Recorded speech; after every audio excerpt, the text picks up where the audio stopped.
Oi, pessoal, tudo bom? Então, o assunto da aula de hoje, na realidade, são exemplos. São exemplos de fatos ou de evidências que a gente tem um processo de evolução acontecendo. Houve algumas pessoas nas respostas, e isso é uma coisa que eu quero discutir com vocês na próxima terça-feira, que escreveram coisas bem interessantes sobre a origem da ideia de evolução. A ideia de evolução, na realidade, é muito mais antiga do que a gente pode imaginar. A ideia de que evolução existe vem, inclusive, dos sábios gregos, que viam evidências de que o sistema biológico era mutável ou não imutável. Durante o período de Charles Darwin, eu acho que a gente vai ver um filme essa semana, mais do que discutir sobre evolução, a gente vai ver mais um filme, e é um filme muito legal sobre a história de Charles Darwin, e como toda encenação tem as suas falhas, mas a gente vai ver que no século XIX, quando Darwin desenvolveu as suas ideias, eu não diria certeza, mas a convicção de que existia, de que o planeta era mutável e de que o sistema biológico era mutável não era tão forte assim, né? Então a gente vai ver que teve alguns escritos anteriores que influenciaram Charles Darwin a entender que o sistema biológico, assim como o sistema não biológico do planeta, era altamente mutável. E uma dessas pessoas que influenciou bastante Charles Darwin foi o seu avô, Erasmus Darwin, que era um filósofo, escrevia poemas, escrevia livros e etc. E ele escreveu um livro especificamente de poemas, sobre a mutabilidade do planeta, a imutabilidade do sistema biológico. Então ele já acreditava em evolução orgânica, né? Assim como há muito tempo atrás os gregos já, inclusive, buscavam maneiras de explicar como é que o sistema biológico poderia mudar ao longo do tempo. Então hoje a gente vai ver só alguns exemplos de evidência, existem muito mais do que isso. Hoje, ao contrário do que algumas pessoas pensam ou podem usar isso como crítica, a evolução não é uma crença, não é um dogma, ela é uma hipótese, a evolução orgânica. Eu não estou falando do mecanismo de evolução, estou falando da existência de um processo de evolução. Ele é algo amplamente aceito na biologia e em várias outras áreas, inclusive medicina, que envolvam biologia, né? Então não é um dogma, não é uma crença, é uma teoria, uma hipótese que é amplamente suportada pelas evidências que a gente vem acumulando há muito e muito tempo. Desde o século XIX, mesmo antes do século XIX, já existia essa ideia de que evolução acontecia. Então, se vocês checarem no YouTube, vocês vão ver que tem um monte de aulas sobre evidências de evolução. Algumas são iguais a essas que eu vou falar aqui agora, ou tem outras adicionais que eu não comentei, que não vou falar, mas eu acho que a ideia é fazer com que a forma de vocês olharem as coisas, até olhar a natureza aí fora, mude um pouco, e a gente comece a pensar evolutivamente, né? Eu falei para vocês, e tenho teclado nessa tecla o tempo todo e batido nessa tecla o tempo todo, que se a gente quer efetivamente entender a evolução, ou perdão, biologia, seja que área for, a gente tem que entender a evolução. Eu achei um livro sobre evolução e doenças infecciosas hoje, na realidade essa semana, e ele tem um desenho muito legal. É um livro da década de 90, se não me engano, do começo da década de 2000 começo de 2000, entre 2000 e 2010, onde o autor põe a foto do Charles Darwin na frente de um coronavírus. E naquela época, coronavírus 2 nem existia, né? A gente nem sabia da existência dele. Quer dizer, na realidade a gente sabia, a gente pode conversar sobre isso. A gente só não fez nada sobre o conhecimento que a gente adquiriu. Mas é muito interessante que até na medicina as pessoas estão acordando para isso. Vocês vão ver, tem um outro filme que eu vou botar para vocês assistirem, e aí não necessariamente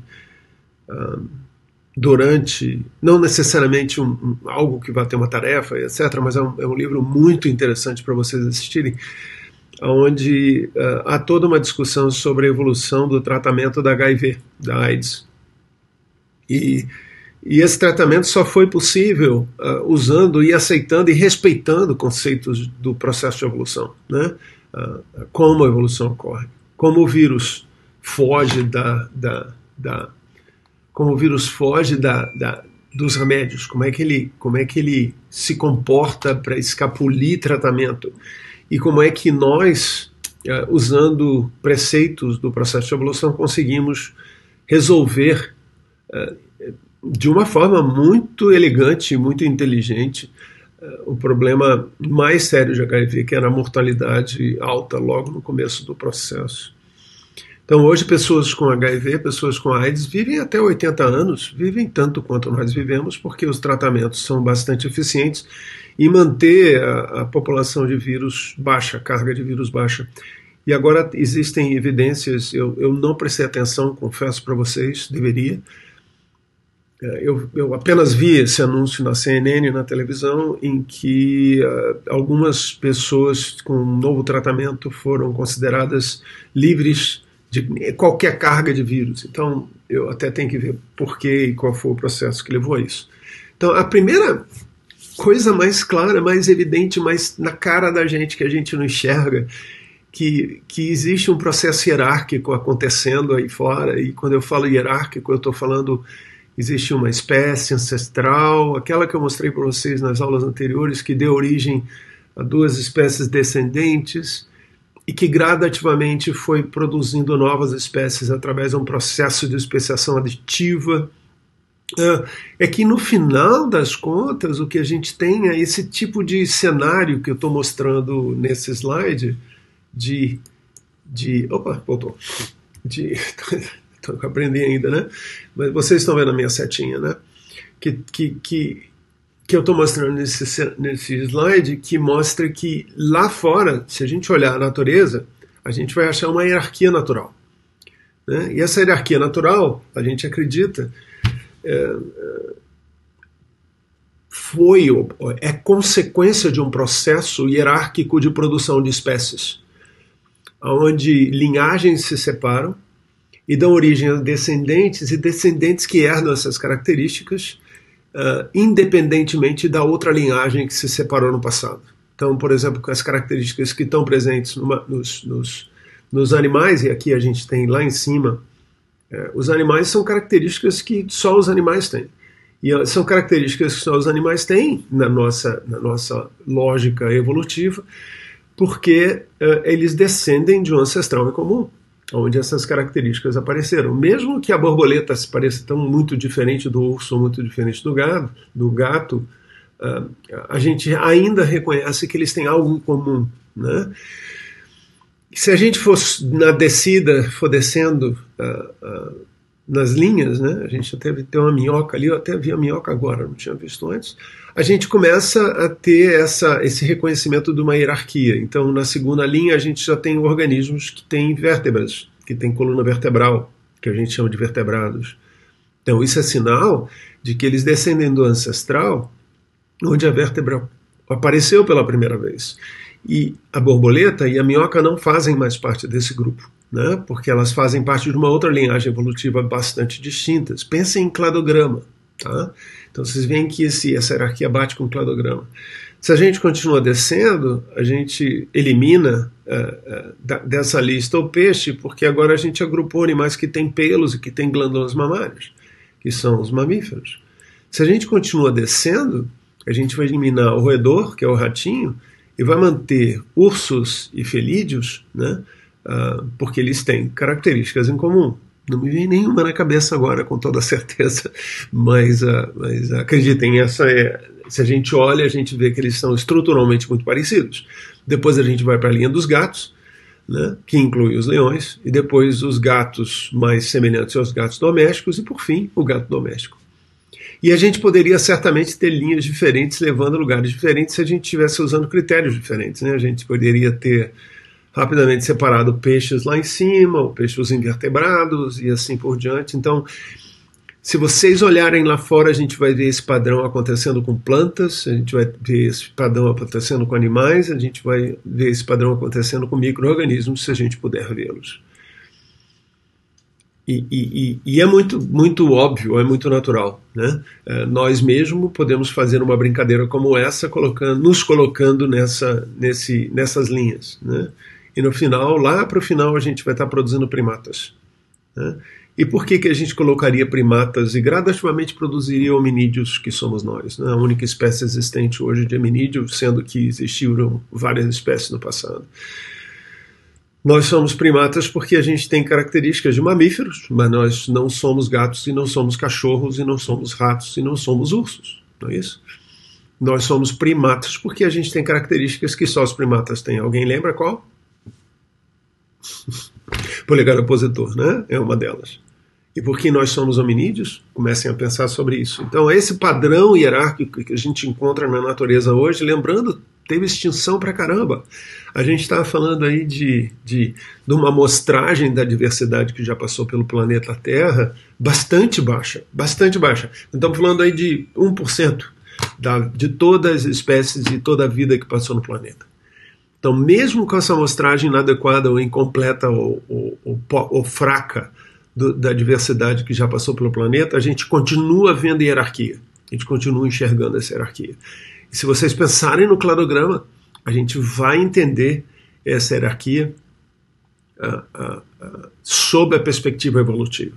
Tá? Então essa é talvez a evidência mais óbvia do processo de evolução. E é evidente que todo mundo está pensando em fósseis, né?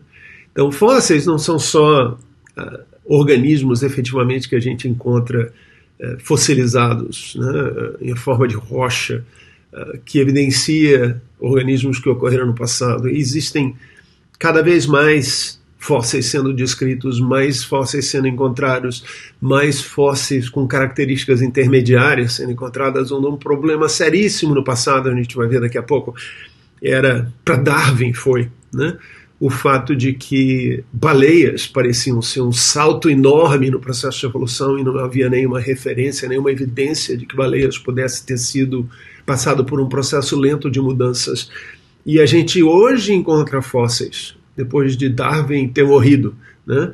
A gente hoje tem fósseis intermediários com características intermediárias. Os fósseis não necessariamente são intermediários, a gente tem que tomar cuidado com isso, a gente vai discutir sobre isso depois. Mas com características intermediárias entre um animal mamífero terrestre e baleia, que é um animal, ou ofinhos, ou odontocetos e misticetos, que são as duas linhagens de baleias, de mamíferos marinhos do grupo das baleias, que demonstra, mas que apresenta fases que podem ter estado envolvidas nesse processo de transição do ambiente terrestre para o ambiente de água salgada ou de água doce, que existem mamíferos de água doce também, né?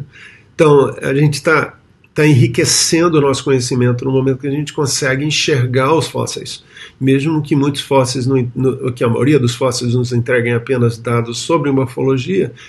Morfologia faz parte do processo de evolução, mudança morfológica é um elemento fundamental no processo de evolução, por mais que as pessoas hoje queiram entender mais sobre moléculas de DNA, né?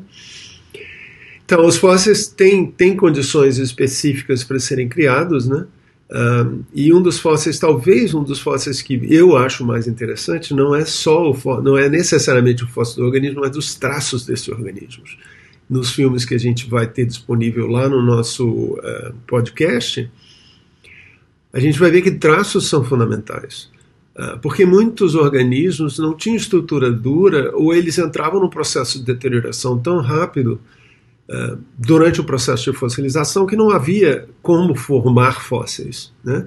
Mas, por exemplo, um organismo como o plateauminte que se arrasta no fundo deixa traços, deixa marcas. Um organismo que, se essa marca for corretamente coberta, né, são situações muito específicas, né, um sedimento por cima, o sedimento endurece e deixa claro o local pelo qual o plateauminte ou o animal que estava se arrastando passou, você tem aquele traço e não mais o organismo, mas isso pode ser usado para entender o passado, para entender as espécies que estavam presentes lá. Que eu falei para vocês, né? Não existe detetive melhor nesse mundo do que o paleontólogo. O paleontólogo é fantástico na reconstrução de informações, ou reconstrução de estrutura da comunidade, do cenário do passado. É muito legal, né? Então, existe essa coisa do cálcio mineralizar, ou mesmo do sedimento endurecer em volta do organismo, formando uma rocha sedimentar subsequentemente, que dá origem aos fósseis. E, de certa forma, a gente tem que explicar a presença desses fósseis, né? E o processo de evolução, o fato da gente ter coisas intermediárias, a gente vai ver já já, ajuda um monte. Eu não poderia deixar de mostrar isso, uma coisa que eu babei quando eu vi a primeira vez. Todo mundo já ouviu falar em aminiotas e fósseis de cefalópodes, etc. E uma vez eu fui num evento em Estocolmo, e o chão do aeroporto de Arlanda, se vocês prestarem atenção, olha a minha seta, estão vendo essas coisinhas brancas aqui? O que parece ser sujeira e um chão maltratado? Olha que legal! Isso, na realidade, são fósseis, são rochas sedimentares que foram cortadas em forma de azulejos e colocadas no chão do aeroporto na Escócia. E aqui dá para ver direitinho o fóssil, olha só.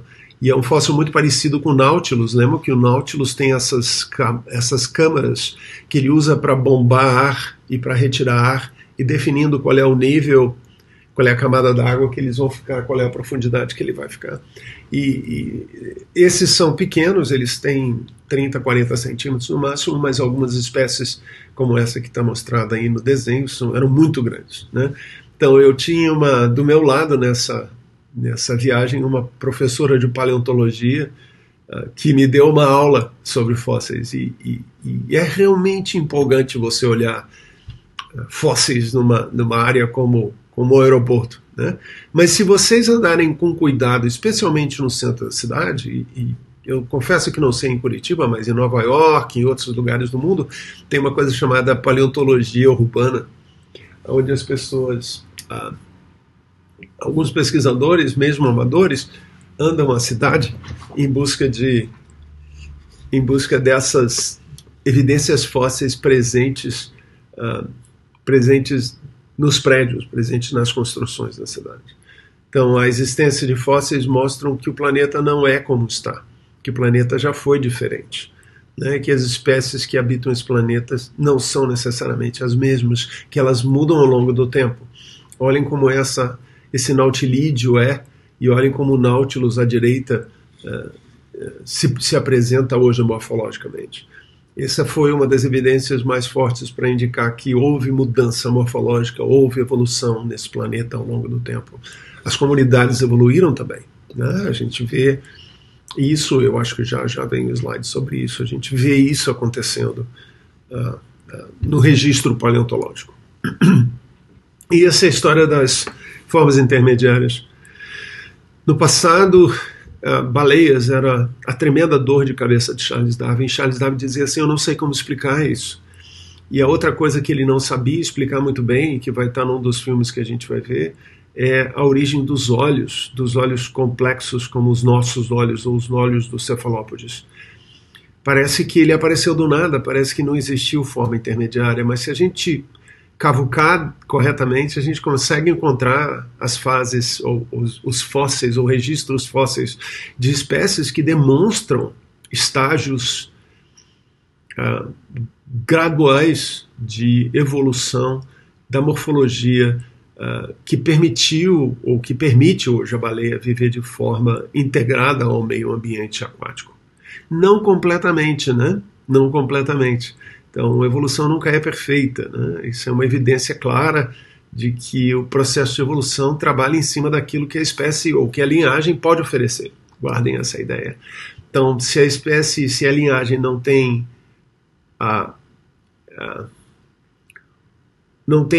as características necessárias que podem ser utilizadas no processo de adaptação, ela não vai se adaptar plenamente. tá? Isso é uma discussão que a gente vai ter na frente, de que que a evidência que a gente tem hoje é que nenhuma espécie é plenamente adaptada aos ambientes em que vive.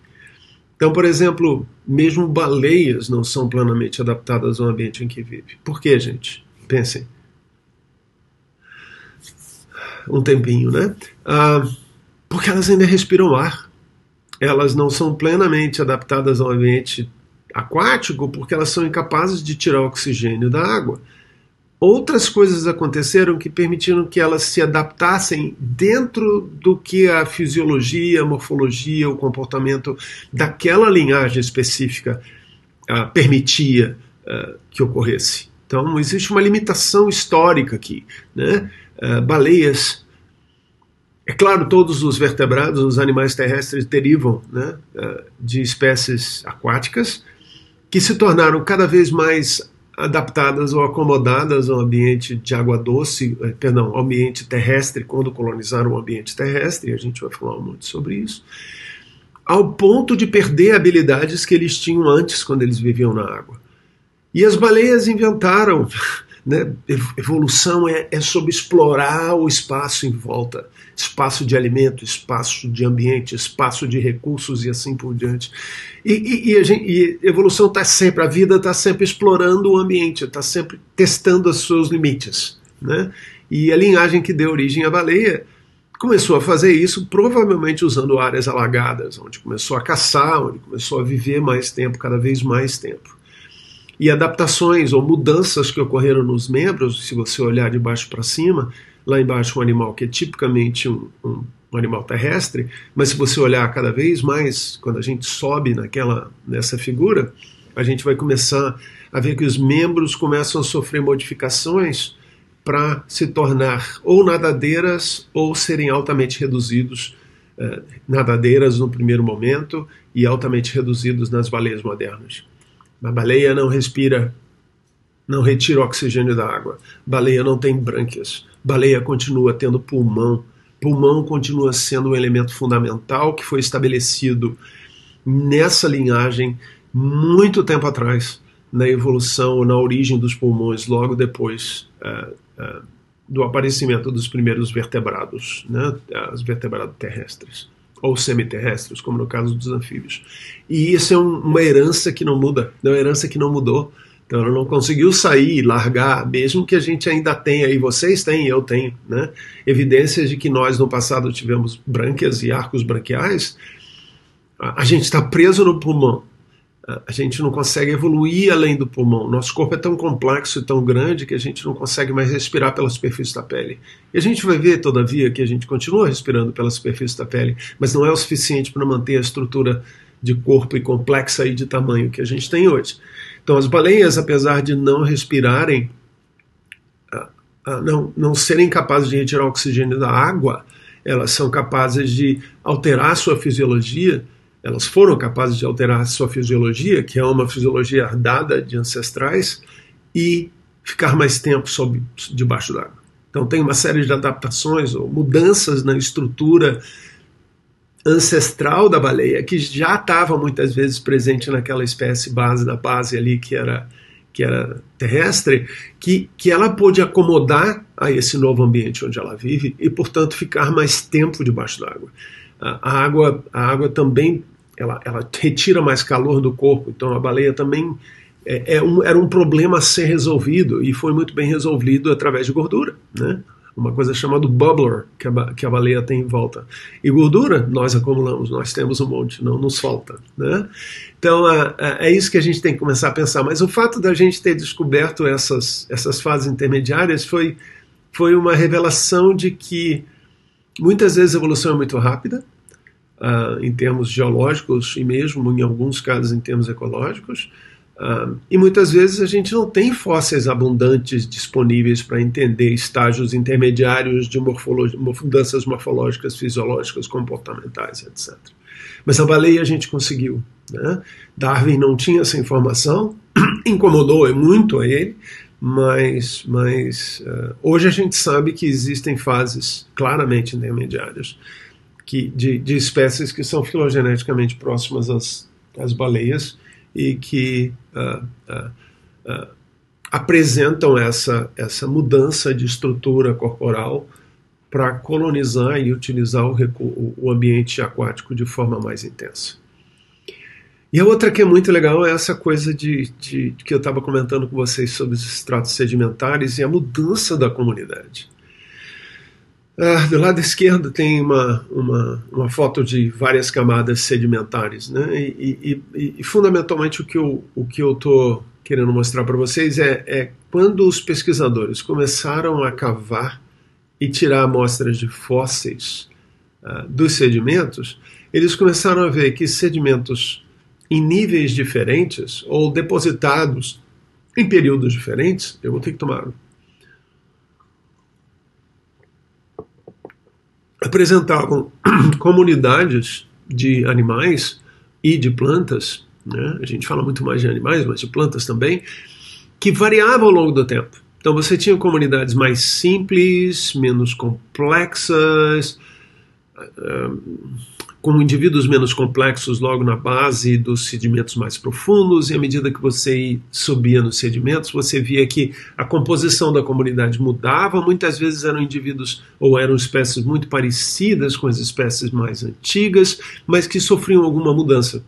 Então foi possível entender que havia não só uma adição de espécie, mas um aumento de complexidade e também uma gradativa mudança na morfologia dos indivíduos que compunham a comunidade daquela região fossilífera, né? Então essa é uma evidência fortíssima de que o mundo a estrutura da biosfera não é estável, não é única, ela mudou ao longo do tempo. E isso é uma clara evidência de processo de mutação ou de evolução.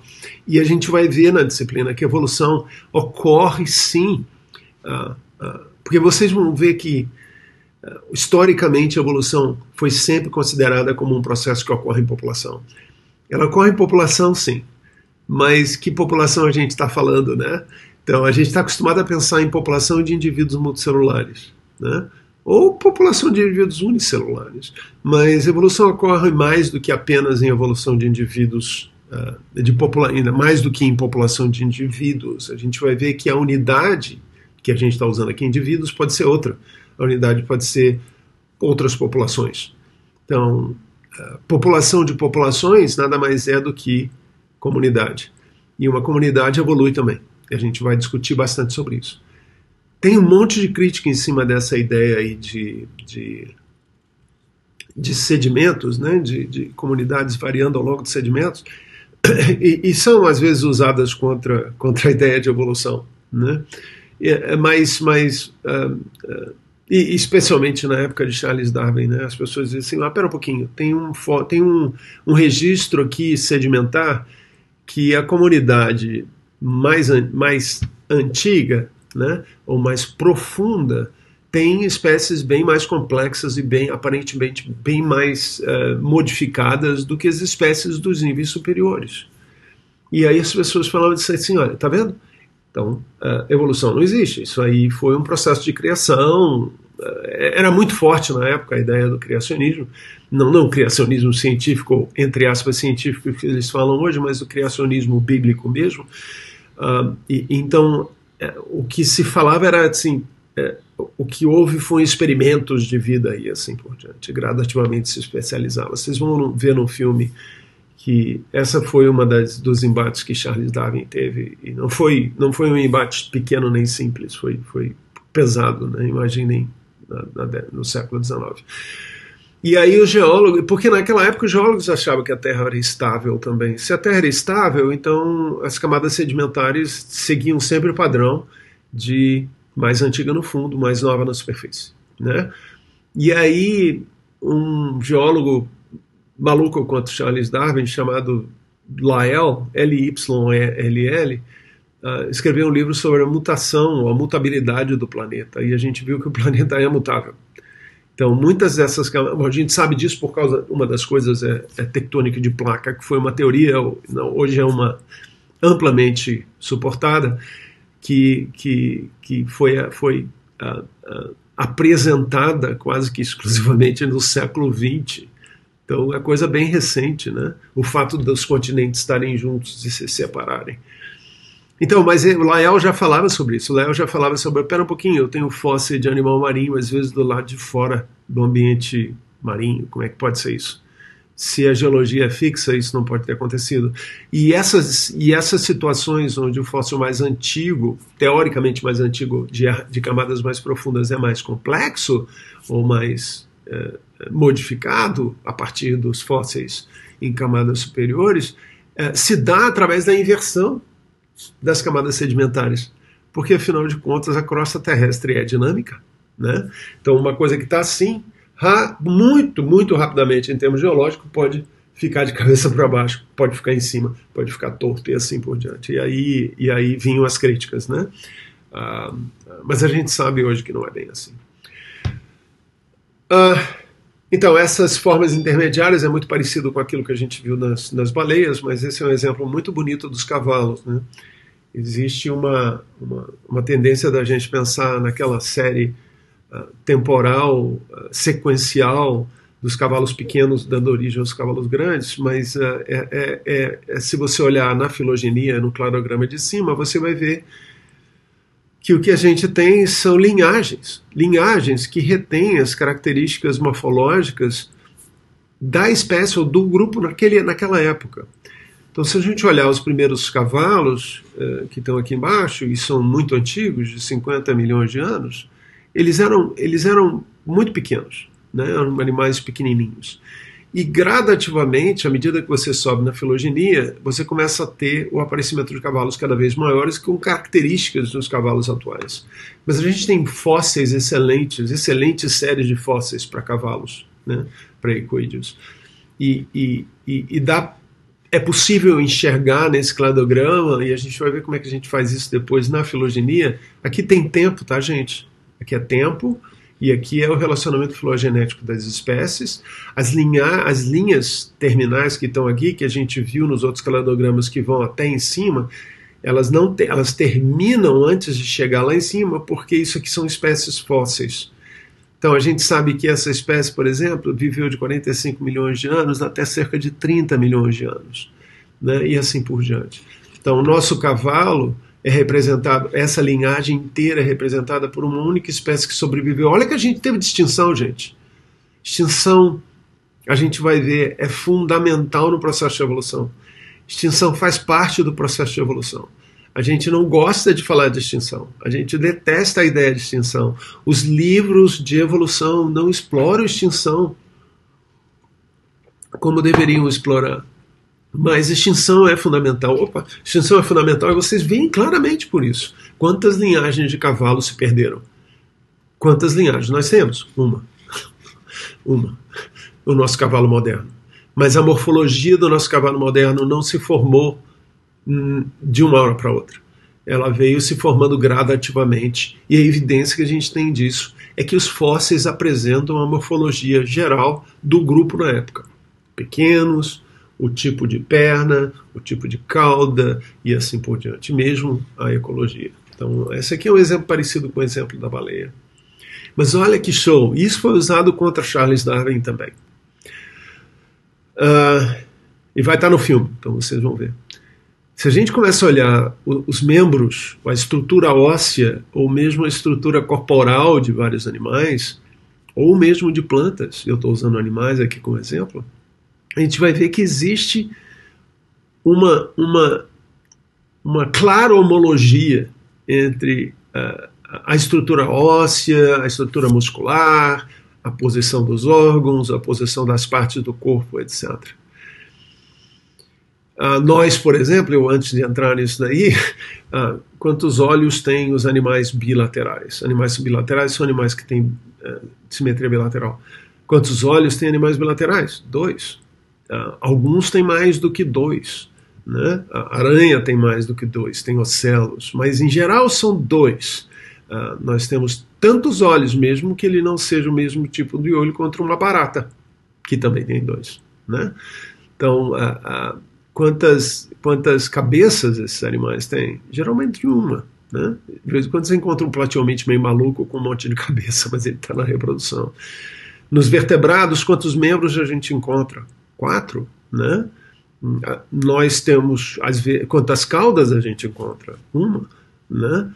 Quantos órgãos do sentido da audição a gente encontra? 2. Isso é herança, nós herdamos isso e nós não mudamos isso. Alguns podem mudar, outros não mudam, né? Onde é que está localizado um órgão responsável por controlar o sistema do corpo inteiro? Na cabeça, no cérebro. Nos vertebrados, protegidos por um crânio. E todos nós temos isso. Desde peixe nós temos isso, né? Então, se você olha a estrutura do órgão anterior dos mamíferos e dos vertebrados, de uma forma geral, isso aqui é mamífero só, no vertebrado era possível colocar aqui um anfíbio sem problema nenhum, a gente vai ver muita semelhança em termos de estrutura interna, estrutura muscular, que não está mostrada aqui. Então, húmero é húmero. Húmero é o primeiro osso do braço. Depois a gente tem o rádio, a una, segundo grupo de ossos do braço, e a gente vai ver esse amarelinho em todos os animais vertebrados, até em animais que se tornaram aquáticos. E a própria estrutura dos dedos. Então, às vezes os dedos são usados para formar a asa, às vezes não é o dedo que forma a asa, no caso da ave. Soluções diferentes para problemas semelhantes, né? Então, essas evidências anatômicas nos falam que deve ter existido no passado uma morfologia fundamental, básica no ancestral, e que sofreu mudanças, como sofreu a baleia, que mudou bastante para ocupar o ambiente terrestre, dentro de certos limites, dentro dos limites históricos dela. Ela não podia mudar muito mais.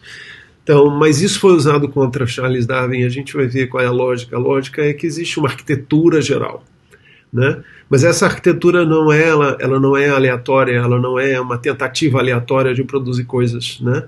A gente vai ver que essa arquitetura respeita agrupamentos, respeita um processo de mudança gradativa e assim por diante. Estruturas vestigiais são muito legais, né? A baleia mesmo, algumas têm a cintura pélvica.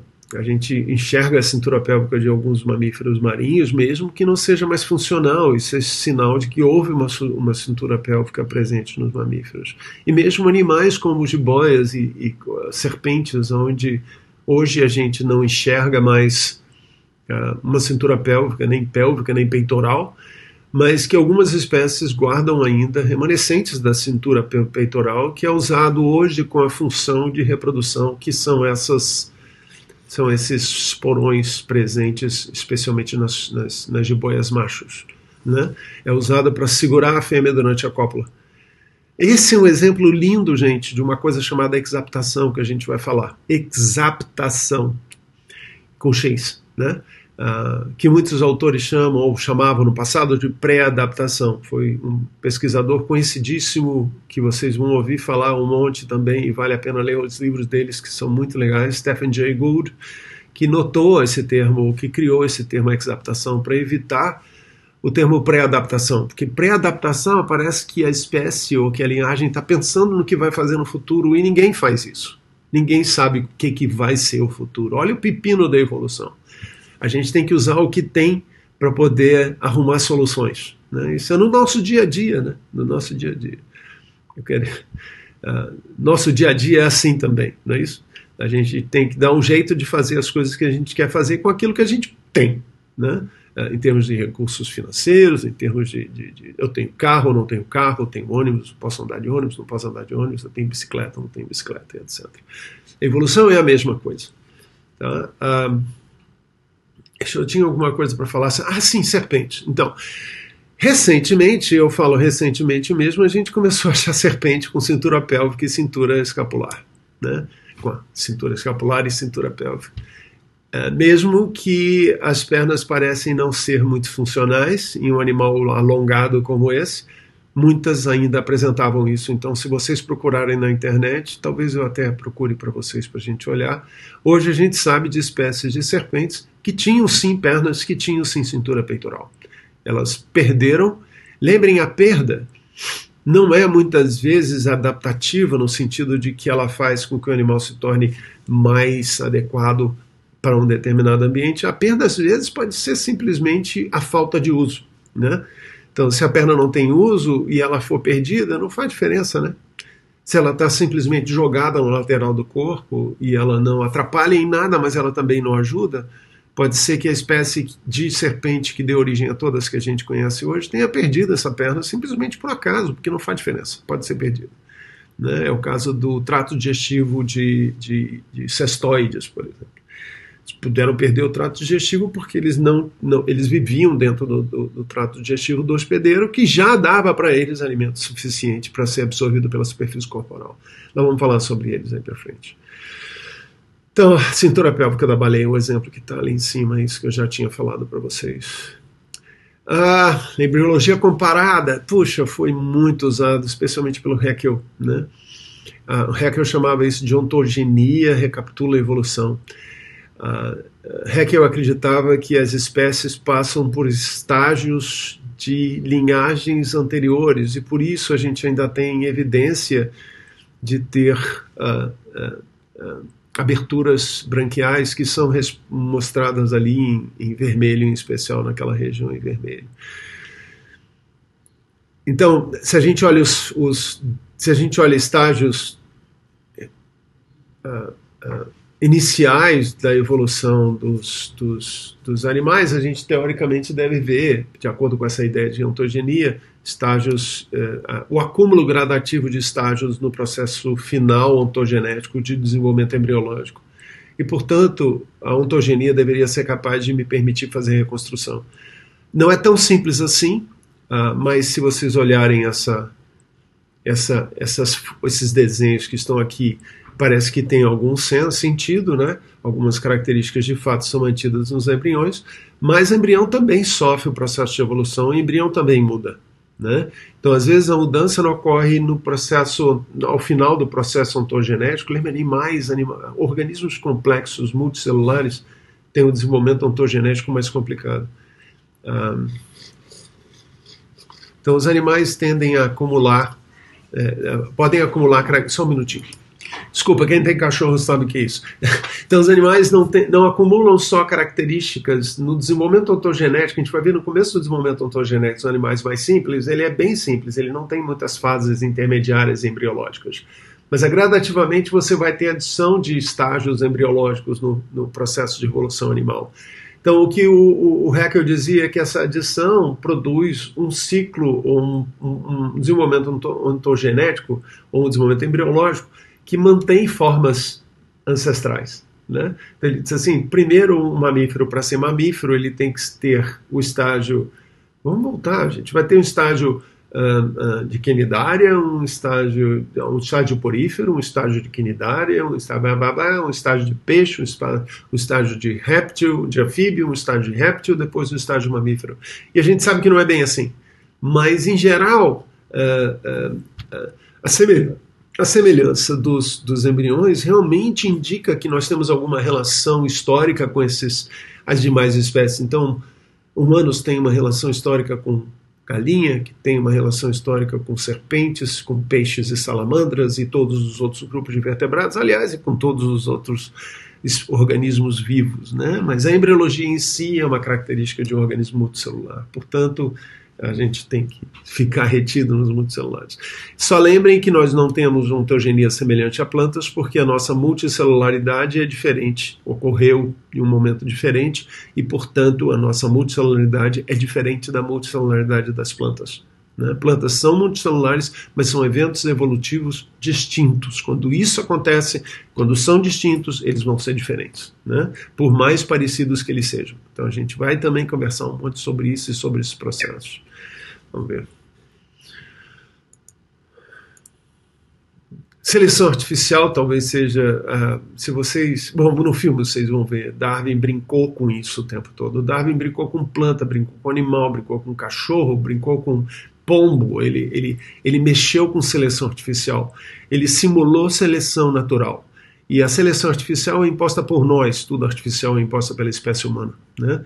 Nós impusemos forças seletivas para produzir, a partir de um lobo, um chihuahua e um dog alemão ou um mastiff. Né? No meio do caminho a gente produziu um monte de coisas diferentes. Então são todos membros da mesma espécie, se bem que os animais domesticados são considerados uma espécie diferente do lobo, mas nós descendemos do lobo. Do lobo, e de acordo com um pesquisador suíço chamado Konrad Lorenz, também de outras espécies de canídeos africanos. Mas isso não é o caso. Mas a gente sabe disso, né? A gente sabe hoje por que a medicina exige receita para compra de antibiótico, né? Eu preciso falar isso? Não? Porque a gente sabe que bactéria é selecionada de acordo com o antibiótico, e a população que sobrevive fatalmente apresenta resistência a um determinado antibiótico. Por isso que antibiótico não pode ser usado de forma indiscriminada. Nós vamos falar muito mais sobre isso aí para frente, mas olha só, do mesmo jeito que extinção é importante para o processo de evolução, grandes mortandades numa espécie ou numa população são fundamentais no processo de evolução também, porque seleção impõe muitas vezes mortandade. Ela não, então, o segredo da evolução, a gente vai ver para frente, não é efetivamente se tornar melhor, mas é efetivamente sobreviver. Então, quando você tem, no caso do inseticida, a aplicação do inseticida, você elimina da população de insetos todos aqueles que são incapazes de lidar com o inseticida. E os pouquíssimos que sobrevivem, lembrem daquilo que a gente falou já nas aulas anteriores, evolução também é sobre coisas que são raras, que sobrevivem e que vão fazer toda a diferença no final, porque o processo de evolução tende a multiplicar esses sobreviventes. Então, naquela figura da direita ali, só um sobreviveu, ou só poucos sobreviveram, e esse pouco que sobreviveu rapidamente produz uma população que agora tem muito mais indivíduos resistentes do que antes. É o que acontece na bactéria, é o que acontece no vírus, é o que acontece no processo de evolução, no processo de seleção. Então, nós biólogos temos um problema sério com mortandade. A gente não gosta de ver mortandade, né? A espécie humana é uma espécie ética que não aceita a mortandade na sua espécie e mesmo nas outras espécies. Mas a triste notícia é que o processo biológico é cruel, ele não é bom, né? Ele não é bonzinho. Ele impõe mortandade. Ele impõe a eliminação daqueles que são capazes de não sobreviver. Ou ele impõe limites de reprodução para aqueles que conseguem sobreviver, mas não vivem muito bem. Quem consegue passar mais os genes para frente, ou a informação hereditária fundamental para a sobrevivência, geralmente são aqueles indivíduos que têm condições melhores sob uma determinada pressão seletiva. Tá? Então, nós vamos falar sobre isso e nós vamos talvez conversar bastante sobre ética, né? A ética humana nos impede que a gente hoje faça o que algumas pessoas acham que a gente deve fazer, esquecer o coronavírus e deixar ele agir. Se o coronavírus agir, a espécie humana vai sumir? Não, não vai. A taxa de mortandade do coronavírus é baixa, né? Não é muito alta a taxa de mortalidade. Mas isso quer dizer que a gente tem que deixar as pessoas que têm coronavírus ou que são suscetíveis ao coronavírus morrer? Não, nós não aceitamos isso eticamente. Mas biologicamente isso seria algo que aconteceria. Então, depois me lembrem nas nossas reuniões de falar sobre a doença do caranguejo letárgico. Foi uma doença que eu trabalhei alguns anos atrás e que ela foi assustadora. A doença é uma doença introduzida e ela causou um dano imenso nas comunidades de caranguejo. Mas perguntem na aula e a gente conversa. Mas é biologicamente um exemplo fantástico. Enfim, essa é um exemplo de seleção artificial benéfica, né? A gente foi eliminando aqueles que não tinham a morfologia que nos interessava e segurando aqueles que tinham a morfologia que interessava, e hoje a gente, no Brasil, já consegue comer aquele milho doce que os americanos desenvolveram há muitos anos atrás e que demorou um tempinho para chegar aqui. Mas o milho fundamental era essa coisa horrorosa do lado esquerdo aí. Mas a gente aprendeu a comer eles muito rápido e aprendeu que era possível mudar eles. Nós fizemos isso com a couve-flor, nós fizemos isso com uma série de outras plantas, animais e assim por diante. É só olhar o que nós fizemos com animais domésticos, né, domesticados. Né? O exemplo do cachorro é um, a galinha é outro, o touro, o boi é outro e assim por diante. Esse é um exemplo clássico da literatura, que é o melanismo industrial, e ele foi muito discutido, muito comentado, muito analisado. Parece que o sistema genético que deu origem ao aparecimento de animais escuros tem a ver com a presença de transposons, que são elementos que pulam de um lado para outro no genoma, mas isso não elimina o processo de seleção. Se vocês olharem do lado esquerdo, quando pré-revolução industrial na Inglaterra, a gente tinha essa espécie de árvore que tinha a casca branca. E borboletas ou mariposas, na realidade, com a coloração esbranquiçada, com um padrão parecido com o padrão da casca, sobreviviam muito mais do que os padrões escuros. Portanto, o fenótipo escuro, nesse cenário, tende a ficar com frequências muito, muito baixas, porque mariposas são um alimento muito bom para aves, e as aves certamente se alimentavam muito mais das mariposas que elas viam do que as que elas tinham dificuldade de ver, né? Então, quando houve a Revolução Industrial e começou a acumular cinzas e depósitos escuros na superfície da árvore, mudou a história, mudou a pressão seletiva, mudou o cenário seletivo. Eu vou ver se eu tiro aqui para a gente ver isso. Então, nesse caso, aquela curva que eu estava mostrando era a frequência de indivíduos claros na população. Nesse caso, a escura é mais difícil de achar. Portanto, a pressão de seleção sobre a forma escura reduziu, o que fez com que houvesse predação maior sobre a forma clara, e essa forma clara tendeu a ter uma frequência menor na população, e talvez até o fenótipo claro possa sumir. Mas isso não quer dizer, gente, que o genótipo que possa produzir mariposas claras suma na população, né? Ele não necessariamente tem que sumir, ele pode ser guardado como heterozigoto, né, por exemplo, dentro do genoma da mariposa, e no momento em que houver mudança na cor de novo da árvore, pode ser que haja a recuperação daquele alelo específico de mariposa clara, que aumente de frequência, porque o alelo da mariposa escura vai reduzir por predação. Entenderam? Então, essa é uma evidência fantástica de como seleção pode mudar a frequência gênica, a frequência alélica, a frequência de fenótipos numa população, influenciar a genética, né?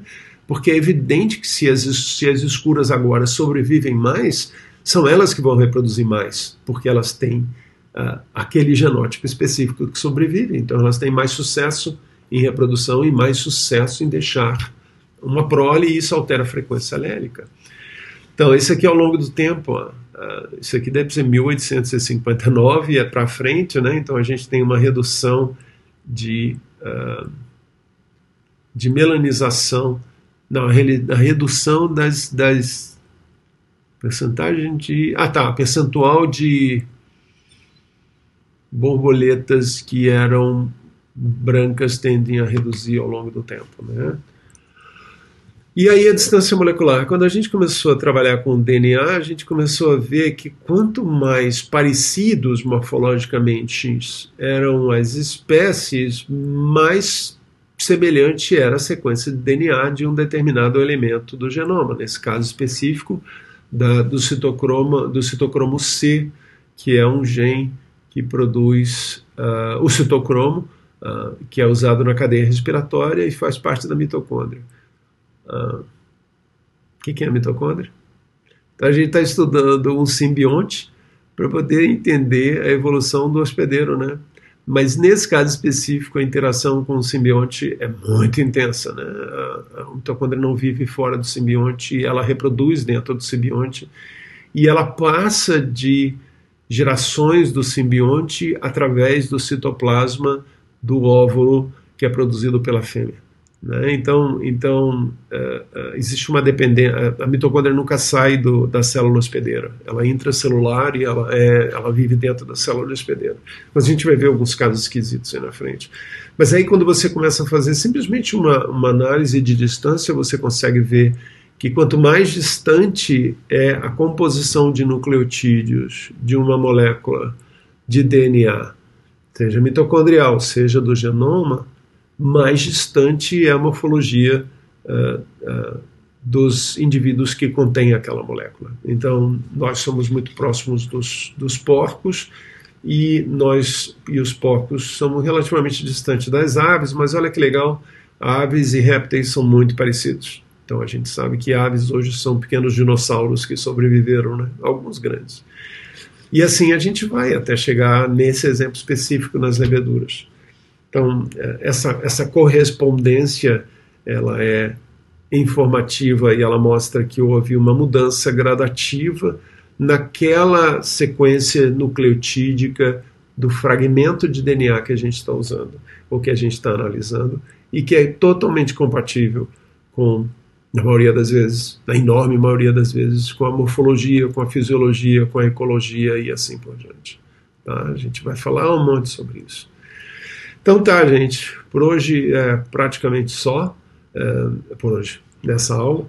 Ela era para ser curta e já foi longa, mas eu queria que vocês pensassem para que a gente possa discutir na reunião, talvez daqui a 2 semanas que eu estou gravando, na semana que vem, né, da gravação, que vocês assistirem, a gente possa discutir um pouquinho sobre isso também, que a gente vai começar a falar muito o tempo todo. E eu já falei sobre isso antes, eu vou falar de novo e vou continuar falando.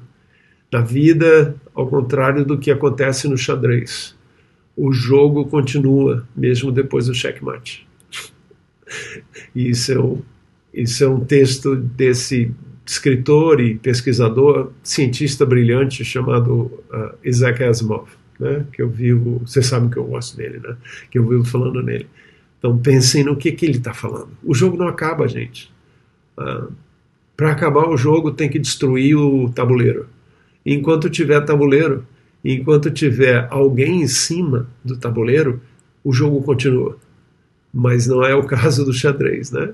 Se você encurralar o rei, o jogo acabou. Na biologia não é assim, tá? A gente vai discutir sobre isso. E para pensar, para discussão também, aí tem várias raças de animais, e de como é que o histórico sobre o melhoramento de espécies animais e de plantas servem como evidência que suporta a teoria de evolução. A gente já falou sobre isso, mas eu espero que vocês pensem sobre isso e a gente, de repente, conversa um pouco mais nas nossas aulas síncronas. Ufa, né? Para quem ia falar rápido, foi bastante tempo. Então, um abraço a todos e até a próxima.